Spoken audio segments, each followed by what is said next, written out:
Obrigado a você que está sintonizado na TV Polo, canal comunitário de Cubatão. Estamos começando mais uma edição do Papo na Polo, o nosso já tradicional programa de entrevistas. Esta semana é nosso convidado o professor Paulo Sebastião, ele que é vice-presidente da Associação dos Professores Municipais aqui de Cubatão e membro do Conselho Municipal de Educação. Então você já sabe qual é o nosso assunto esta semana. E eu queria começar o programa agradecendo ao professor e mandar um abraço para a professora Helenise, né, que disse que tinha compromissos também, não poderia estar aqui, e mandou o professor que representa a categoria e está aqui no nosso município fazendo um trabalho, esse trabalho que é quase um magistério, é um magistério propriamente dito, sim, à frente aqui do nosso município. Sim. Paulo, obrigado por ter aceito o nosso convite. O agradecimento é meu. Acho que toda a oportunidade que nós temos de estar externando nosso trabalho, não só o trabalho que nós desenvolvemos no Conselho e também na Associação, mas o trabalho do professor de maneira geral, porque nós vivemos um momento histórico em que fala-se muito na valorização da educação, do peso que a educação tem para o desenvolvimento do país, fala-se em valorizar a carreira do magistério, mas na prática não é muito bem assim que a gente vive a coisa. Existe um descompasso entre discurso e prática. Eu ia perguntar se você ficou animado, que a presidente Dilma, no seu discurso, falou que o Brasil agora vai ser um país de educadores, né? Quer dizer, vai focar nisso. Você acreditou? Não? Infelizmente, o que a gente vem vivenciando nas últimas décadas, não dá para a gente se animar enquanto a coisa não se concretizar. Porque certo, nós já vivemos, eu já estou na educação há 20 anos, sou professor há 20 anos, já trabalhei quase 20 anos na escola rede estadual, passei por algumas escolas particulares, Santos, São Vicente, rede municipal de São Vicente, estou aqui em Cubatão há 15 anos já.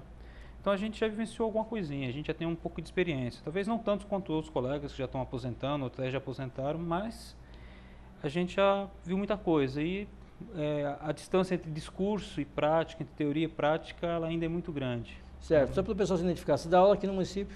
Sim. Está em que escola? Trabalho no Ulisses Guimarães e o Dom Pedro I, ambos na Vila Natal. Certo. Sou professor do Ulisses já há 13 anos.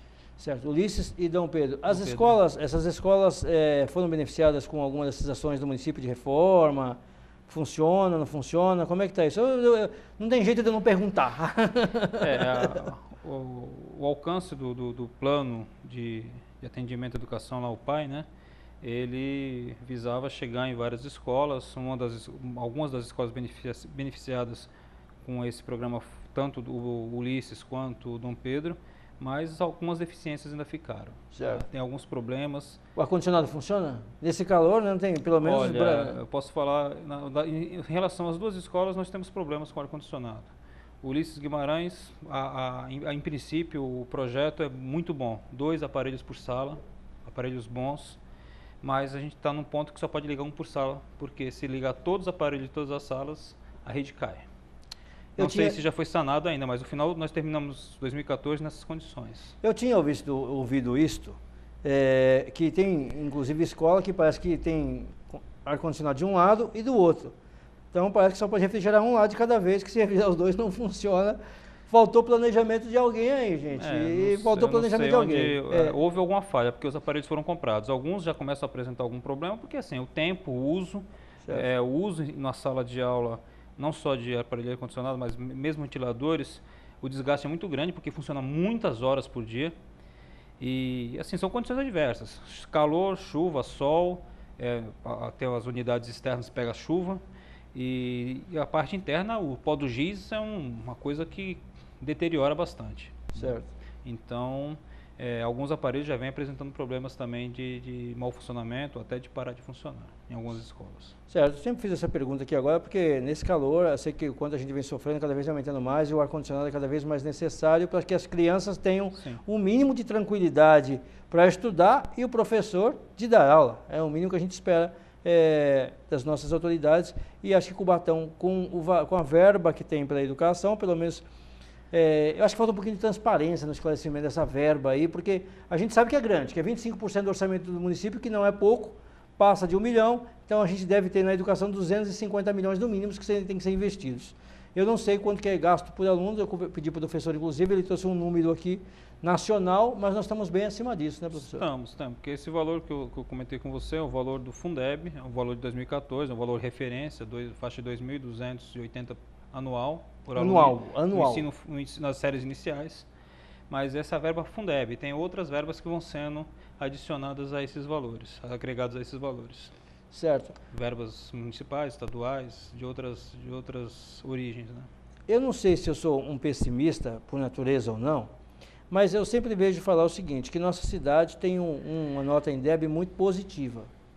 Positiva entre aspas. Quando tira 6, só falta dizer que nós estamos aqui numa escola de referência. Só falta botar a placa de referência na frente da escola, para se tornar uma referência do município. Não sei se eu sou mal acostumado, mas eu acredito que essas notas, em relação às dificuldades que o país apresenta em outros municípios, esses municípios têm essa dificuldade de tirar. Mas nós moramos numa cidade pequena, de boa localização, de fácil acesso, e não são os professores, não é que são os professores melhores pagos, nem os piores, mas estão no nível médio. Daqui a pouco a gente fala sobre isso. E eu acho que ainda falta muito para chegar, né? Não sei nem se cabe comemoração. Eu acho que assim, nas últimas décadas ocorreram alguns avanços e também ocorreram tropeços, como ocorreram em outras áreas, em todas as esferas de governo, municipal, estadual e federal. E em relação à educação, a gente tem alguns números que são comemorados. Teve uma escola municipal que alcançou os melhores índices aí nas séries avaliadas. Mas assim, é uma escola, as outras nem todas chegaram nesse mesmo patamar. Então, certo. Existe algum descompasso aí em algumas questões, em alguma coisa em relação a esses números também. O ideal seria se tivesse uma hegemonia aí, né? Se todo mundo tivesse equilibrado, esse equilíbrio. Não é uma coisa hegemônica, até porque não são iguais. Os alunos são diferentes, os bairros são diferentes, as condições são diferentes. Então existe você talvez conheça mais até a cidade do que eu. A cidade é muito hegemônica, tem essa separação, até a separação geográfica dos bairros, isso faz com que a cidade seja muito heterogênea. Tá. Então tem muitos problemas sociais que são sabidos, são conhecidos por todo mundo, né? E esses problemas refletem claramente na escola. Certo. Eu trabalho em áreas periféricas, na Vila Natal, que atende uma comunidade carente, uma comunidade formada por muitas pessoas que têm uma vida muito sofrida. A gente sabe de milhares de pais que saem de casa cedo, só retornam para casa no final do dia porque saem para trabalhar, o pai e a mãe, e as crianças ficam aos nossos cuidados por um período. Esse é o desafio, eu vou cortar o professor porque a gente está quase terminando o bloco, esse é um desafio que tem conseguir manter pelo menos o aluno na sala de aula, o aluno na escola. Esse é um grande desafio que nós temos que enfrentar. Vou pedir licença para o professor, vou fazer um rápido intervalo e já a gente volta falando um pouquinho mais sobre a educação e um pouquinho mais sobre a realidade aqui do nosso município. Não sai daí não, eu volto já. Hoje, no Brasil, milhares de crianças e adolescentes sofrem violência sexual. E para mudar esta realidade, só é preciso uma coisa: atitude. Denunciar o abuso e a exploração sexual contra crianças e adolescentes é simples. Ligue 100! A ligação é gratuita e pode ser feita das 8 às 22 horas. Sem o seu apoio, não existe proteção. Denuncie. Ligue 100. Brasil. Quem ama, protege. Secretaria Especial dos Direitos Humanos. Brasil. Um país de todos. Governo Federal.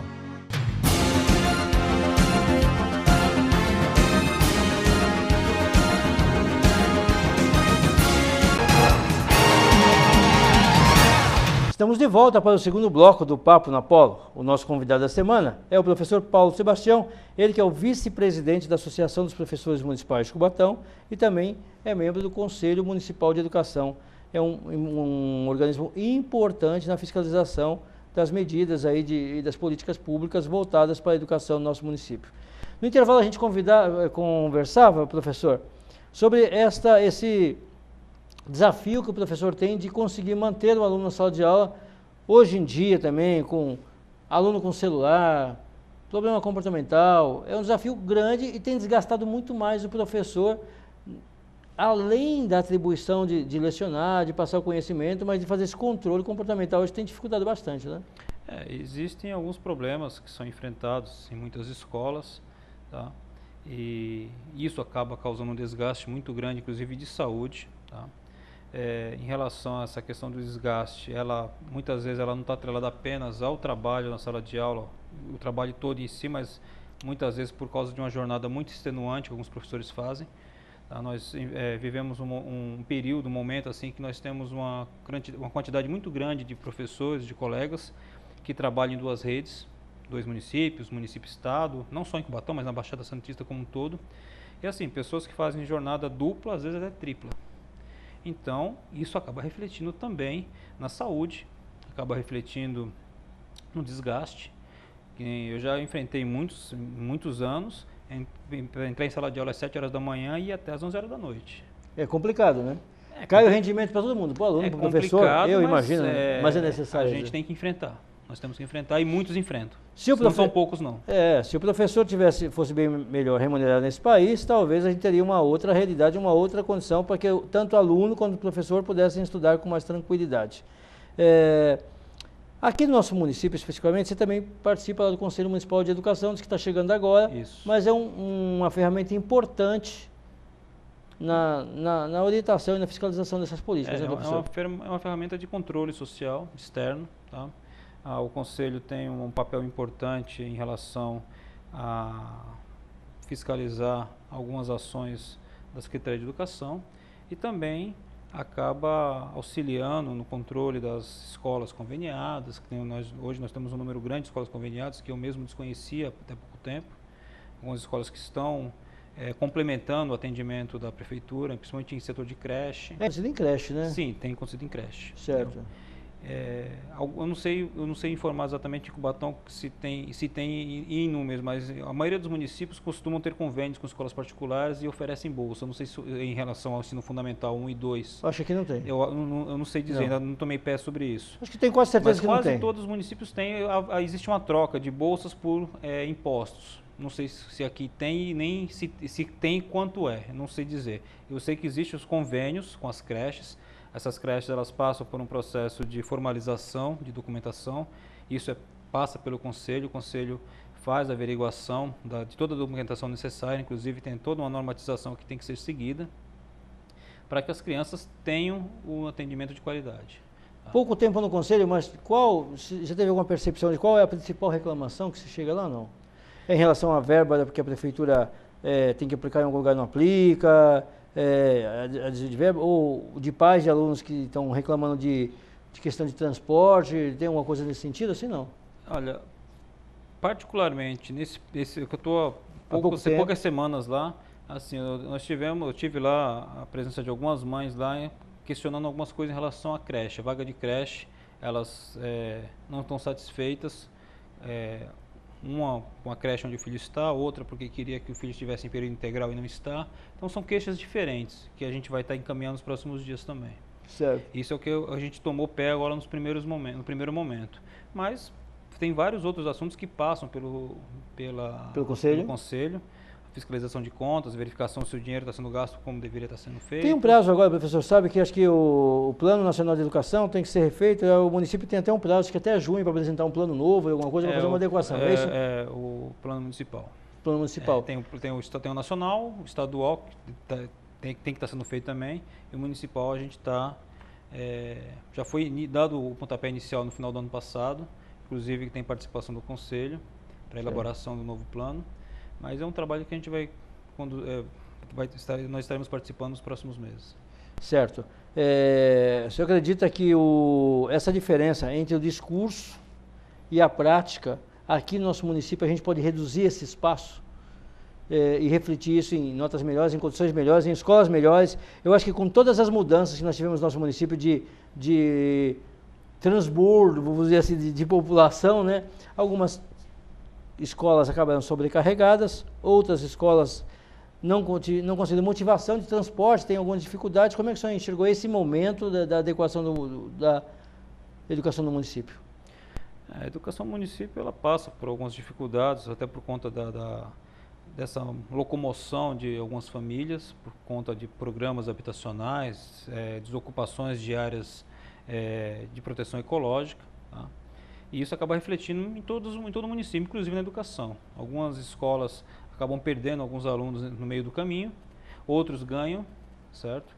Mas existem formas de ser equacionado. O próprio município ele tenta equacionar essa situação com o fornecimento de transporte escolar. Nós temos algumas unidades que recebem um número muito alto de alunos que são direcionados através de transporte escolar, porque a distância é grande, da casa da família até a unidade escolar. Às vezes uma questão prática, morava na cota 200 e de repente foi transferida para o Bolsão 9.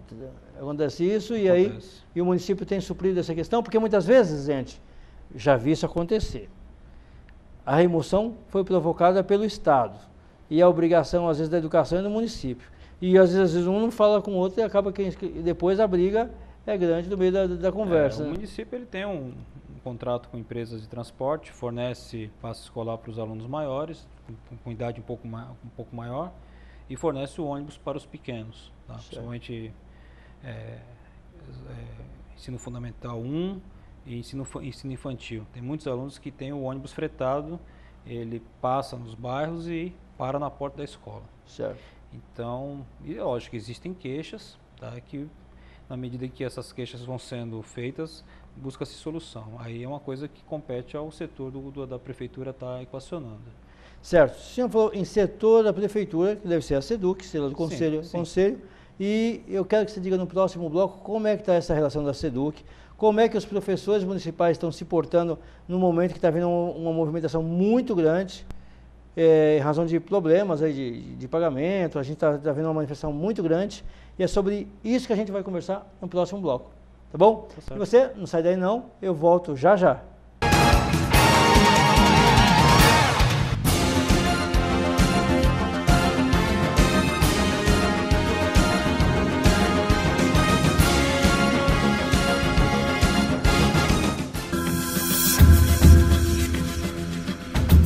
Assista a TV Polo, canal 11 da NET, a TV da cidadania.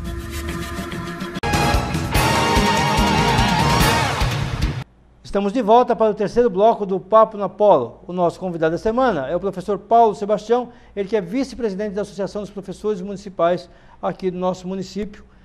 E quando a gente fala em professores municipais, a gente já tinha combinado que ia conversar sobre isso nesse bloco. Essa movimentação que anda acontecendo, a gente vê os professores, alguns desmotivados, em razão de problemas com salário, em problemas comportamental, em problemas de estrutura com escola, e eu sei que a associação, que também já tem muito tempo aqui na nossa cidade, tem um papel combativo. Como é que está esse momento? Agora, esse começo de ano, a gente tem tido uma movimentação grande na cidade, não só de professores, é uma movimentação do funcionalismo de maneira geral. Inclusive aconteceram algumas manifestações no Paço, na Avenida 9 de Abril, em uma das ocasiões na UBS, durante a inauguração da UBS, por conta de alguns problemas enfrentados.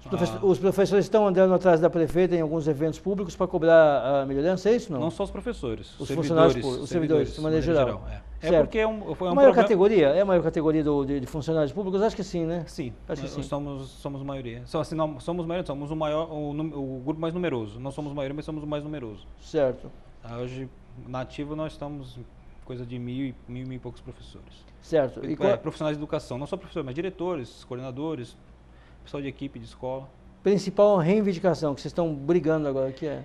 Esse começo de ano, a principal bandeira aí que foi levantada é a questão do não pagamento do cartão servidor, que isso é uma coisa que já é pública e notória. Os servidores não receberam o cartão no mês de janeiro. Agora, no mês de fevereiro, de novo não recebemos. A administração municipal alega que não pagou porque houve problema com a licitação por conta do término do contrato com a antiga empresa contratada. Planvale. Era Planvale, exatamente. Então, por conta disso, não teria pago. Mas também, até agora, não ofereceu soluções para isso. Nós ficamos janeiro sem receber o valor, que era R$500, e fevereiro também já estamos até agora sem receber esse dinheiro.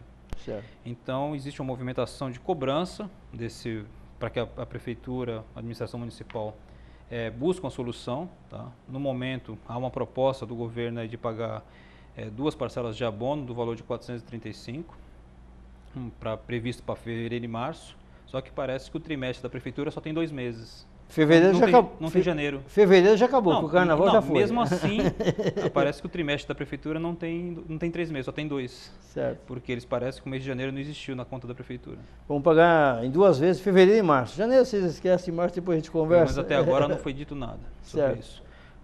Até onde nós sabemos, chegou o projeto do abono na Câmara no dia de ontem, vai tramitar, vai ser... Deixa eu só fazer uma repartição aqui. Nós gravamos esse programa aqui no dia 10 de fevereiro. Então, esse projeto de abono, provavelmente, a gente não sabe se já vai ter votado. Nós temos uma informação do presidente da Câmara que seria votado assim que retornasse do Carnaval. Em razão da exibição desse programa, a gente até acredita que ele já tenha sido votado. Né? Essa é a principal reclamação. Os professores... No mês de janeiro também, um outro problema que afetou bastante é a questão das férias. Nós recebemos férias dia 26 de janeiro. Certo. Já As férias de dezembro. Faltando 5 dias para o retorno, 5, 6 dias para o retorno é que nós estávamos recebendo o dinheiro de férias.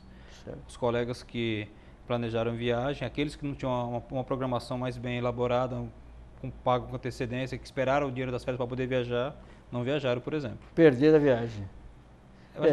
Não tiveram como fazê-la, pelo menos. Deixa eu falar uma coisa rapidamente sobre licitação aqui. Eu não consigo compreender, assim, gestores que já há muito tempo trabalham com essa questão da licitação. Não dá para terminar um contrato e depois que termina o contrato fazer a licitação. Deve ter alguma coisa errada. Eu acho que a lei não deve funcionar assim. Até onde nós sabemos, parece que o processo licitatório começou, acho que em outubro ou novembro do ano passado, mas assim, um prazo relativamente curto. Até porque as licitações, de maneira geral, muitas vezes têm questionamentos das empresas participantes, ou porque pedem maiores informações, ou porque não concordam com algumas coisas que são colocadas no processo licitatório, que foi o caso. Né? Então... Mas eu digo isso, gente, porque o processo de licitação do Plan Vale, ele não é o primeiro. Já aconteceu com vigilância, já aconteceu com vários serviços da prefeitura, o mesmo problema. Material escolar. Material escolar. E não se consegue ter um planejamento nisso, que sabe que tem discussão judicial, que vão entrar. Tem que ter uma folguinha para a gente conseguir fazer efetivamente as coisas funcionarem, senão fica um pouco difícil. Existe um dado assim que nos preocupa bastante, é o fato de que nós estamos sem receber o Vale Refeição em cartão. Nós recebemos o valor na conta, que é depois computado no Olerite, está vindo um valor que seria a parte do empregador. Mas o cartão em si que nós recebíamos, que nós tínhamos até o ano passado, nós já estamos quase 1 ano sem, segundo informações, por problemas de licitação também. Então, mais uma vez. Sua expectativa lá na frente do Conselho de Educação, você acha que a gente tem um caminho, ou vocês vão monitorar bem essa situação do nosso município assim? Qual é a ideia de vocês no Conselho que tem esse papel fundamental de cobrança? A nossa expectativa é estar realizando um trabalho de médio e longo prazo. O nosso período é de 4 anos de trabalho lá no Conselho. Nós temos por objetivo estar dando continuidade ao que já foi feito. Nós temos alguns avanços nos últimos anos em relação até à fiscalização sobre as escolas conveniadas, mas tem muita coisa a ser feito, muito trabalho a ser feito. Nem sempre as condições são as melhores possíveis, mas a gente vai tentar equacionar. Certo. A associação dos professores, quem quiser se associar, como é que faz? É só comparecer? Todo mundo é associado automaticamente? Como que é isso? O sistema de se filiar à associação, ele é por adesão. Voluntário. A pessoa vai, procura nosso endereço lá na Rua São Luís 267, preenche uma ficha, só depois da ficha preenchida é que começa a vir o desconto no olerite da pessoa. A pessoa tem o direito de se filiar e desfiliar a qualquer momento. A critério dela. Certo. É uma entidade não governamental que está... Não governamental. A associação ela não recebe nenhum tipo de fundo governamental também, nenhum tipo de verba, nem imposto sindical, nada disso. Ela se mantém apenas com o que é pago pelos associados. Então, ela se auto-mantém com esse dinheiro. Certo. Nós não temos ainda uma sede própria, mas nós nos mantemos com esse dinheiro, com essa verba dos filiados. Certo. Você estava me dizendo também, sabe, a gente está quase concluindo o programa, Conselho Municipal de Educação, você está dizendo que é um conselho formado por gente do governo, gente da sociedade, aí tem professor, tem educador, tem pai, tem aluno. Existe uma legislação federal que determina a composição. Então a composição, ela tem pessoas indicadas pela Secretaria de Educação, tem professores que são eleitos pelos pares, diretor de escola, pais de alunos, alunos, no caso são alunos maiores, no caso nossos são alunos da educação de jovens e adultos, e representantes da sociedade civil. Então nós temos lá também no conselho uma pessoa indicada pela associação de professores, uma pelo conselho tutelar, tá? Então pela diretoria regional de ensino do governo do estado também tem uma indicação. Então ela tenta ter aí um leque bem amplo de pessoas para poder fazer o trabalho.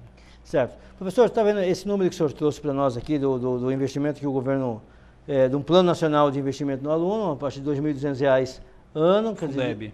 Fundeb, ano, e é lógico que tem outras verbas municipais que são agregadas em cima disso, com esse valor que é investido no aluno, com a nota objetiva que se pretende no IDEB. Como é que o senhor vê esse caminho que o nosso município está trilhando aí para atingir um número bom? E todos esses problemas, eu posso julgar como problemas de infraestrutura, não? Eu estou vendo, eu moro no Casqueiro. Sim. Eu moro no Casqueiro, todo mundo sabe disso. A escola lá, o Ortega, ele começou uma reforma aí que a prefeitura fez, e fez só de um lado do muro, do outro tem um pedaço lá que nunca mais acabou. Já vi isso acontecer em algumas escolas. Então, a Secretaria podia dar uma atenção nessa questão estrutural, né, e ver como é que está esse investimento no nosso município para a gente melhorar. Qual a expectativa? Sabe se o governo tem alguma meta, o governo municipal tem alguma meta para equalizar esse descompasso aí das notas? Espero que haja. Eu não sei te dizer qual seria essa meta imediata, essa estratégia, assim, mas nós temos expectativa que haja um investimento, que se faça investimento, inclusive na formação dos profissionais da casa, dos profissionais da própria prefeitura, que é uma queixa constante, a falta em alguns segmentos, investimento na formação, na melhoria da formação. Tem alguns cursos são oferecidos, mas ainda existe uma deficiência nessa área também. A parte estrutural, algumas unidades enfrentam alguns problemas bastante sérios. Nós temos queixas de algumas unidades escolares. Sabe qual? Eu já chamo a atenção aqui agora, a gente já cobra. Lembra de cabeça? O Ortega é uma, o Nóbrega é outra. Eu fecho o olho e falo que eu sei. Eu vi um vídeo essa semana feito por um vereador da cidade que visitou Lorena, várias salas de aula com balde para captar água de goteira. Certo, estão já na campanha da economia de água. Eu não fui em loco verificar, mas soube que é fato. O Ulisses Guimarães também tem enfrentado problemas, inclusive de vazamento, de infiltração de água, agora nessas chuvas mais fortes que ocorreram recentemente, né? E assim, tem algumas escolas que enfrentam algumas dificuldades aí já de bastante tempo e que não foram solucionadas nas reformas que ocorreram. O Dom Pedro mesmo tem um bloco que, chuvas fortes, muitas vezes a gente sai da sala de aula com o pé na água. Opa!